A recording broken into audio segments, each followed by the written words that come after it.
what could a company do before they go out and buy a new set of tech and workforce management, or they decide, hey, do I even need this?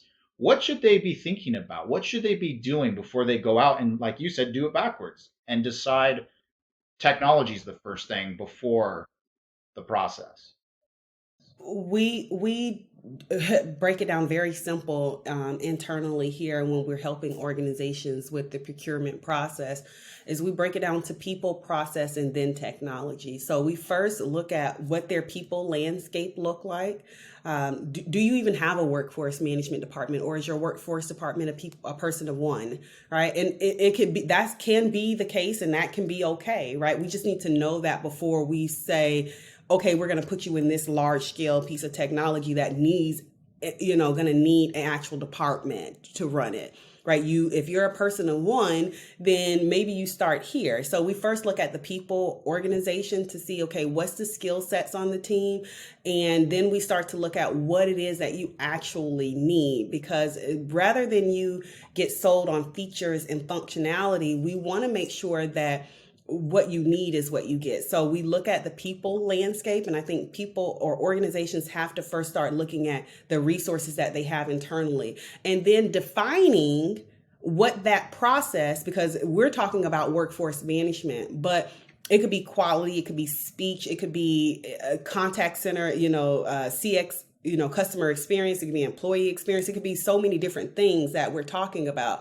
So I think we first then look at, okay, what's the process? What does that look like for your organization? What does success look like? Because workforce management, I've been in so many different organizations and that looks different. While the core functionality of raw data, forecasting, scheduling, intraday, those core disciplines are the same, how you may execute them or what that looks like as success in your organization and your culture may be completely different. Case in point, I was in an organization where they did not do shift biz. A lot of organizations don't do shift biz. It's not a part of their culture. Right. So if I go in and I'm selling you, or you're buying a piece of technology based on, oh, it has this amazing ability to do shift bids, then why are we even talking about that in the first place? It's not a part of your culture. It's not a part of your landscape. It's not something you're going to do. You get what I'm saying? So I think we first have to understand the people organization. Secondly, we have to understand, what does success look like for that piece of the business that you're talking about. So if we're talking about workforce management, if we're talking about quality, if we're talking about speech, what does that look like current state? What does success look like future state? And then we start to look at the processes that we need in place to support that success.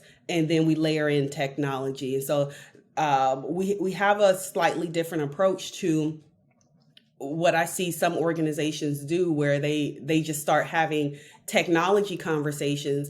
They don't have the right stakeholders in place, and so they end up getting the wrong technology. Well, if you start with the people and you start with the what success looks like, then you are more likely going to have the right stakeholders in those conversations making those decisions, rather than it being left to IT solely to make that decision.